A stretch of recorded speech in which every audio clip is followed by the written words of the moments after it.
All eyes are on the southern Brazilian city of Porto Alegre this week, where judges are hearing an appeal against former President Luiz Inacio Lula da Silva's sentence of almost 10 years in prison for corruption and money laundering.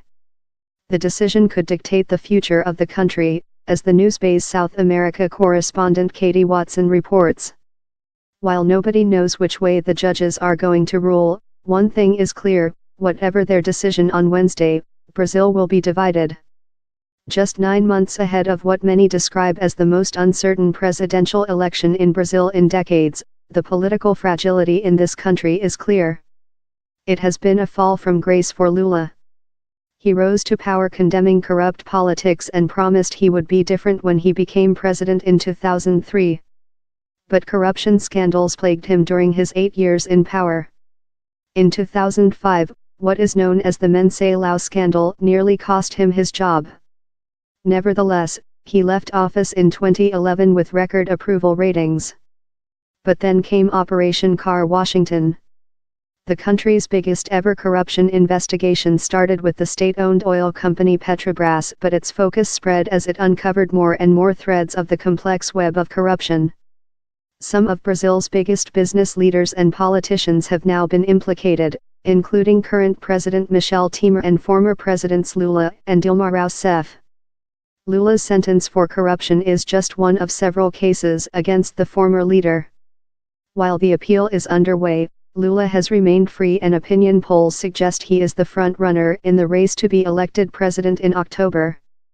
If the judges sitting in the Regional Federal Tribunal for TRF4 decide on Wednesday to uphold the original sentence, Lula is likely to appeal against it in a higher court, but his presidential ambitions will be curtailed nevertheless. In the run-up to the appeal, his supporters have been gathering to garner support. Their chants of "Lula, warrior for the Brazilian people," are getting louder. They are confident he will be let off, as the charges, in their view, are purely political. They argue that Lula is a man who understands Brazil's class struggle and the racism and inequality in the country. For them, he is the only person who can protect the people.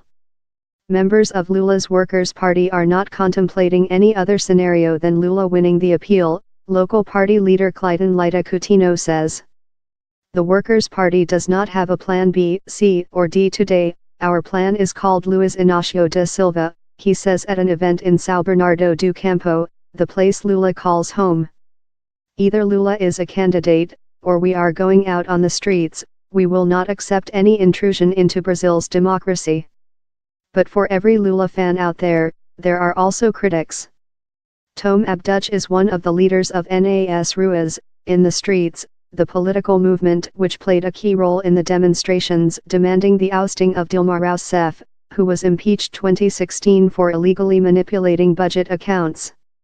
The owner of a construction business, Mr. Abduch feels Lula and his party are a symbol of everything that is wrong with Brazilian politics. He is not a fan of President Temer either, but he thinks that sending Lula to prison would be a good way for Brazil to turn over a new political leaf. We are sick and tired of Brazil's political class. We can't take it anymore, he says. We have to gather together our Brazilian blood and spirit. We need to believe in Brazil and do our part. We just need people of integrity who know how to run our nation the way it deserves. Sales analyst Guilherme Henrique Pablo is a little less angry. He was given funding to go to university where he studied business administration. He has no doubt that the Workers' Party initiatives changed his life, but he does not feel the need to be loyal to the politician who helped him. I think today we're at a point where demands have changed, he says. Of the options we have today as candidates, Lula represents a model of politics in Brazil that we've already seen. An old model that has already been proven as outdated, bankrupt, and compromised by corruption. Mr. Pablo's viewpoint is not one shared by Workers' Party leader Gleisi Hoffmann. You have to understand that Lula is a leader. His was a historic leadership. He was ahead of his time, so he will always be new, she says. He was, for Brazil, hugely innovative, and if he is president again, he will continue to be so. He knows how to govern Brazil and importance of governing for poor people. It is of course, up to the judges to decide Lula's fate, but Ms. Hoffman is adamant that if the decision goes against him, the backlash will be violent. Lula will not be arrested. For Lula to be arrested, people will have to be killed, says Ms. Hoffman. They're going to have to kill us, and kill Lula. It will not be peaceful.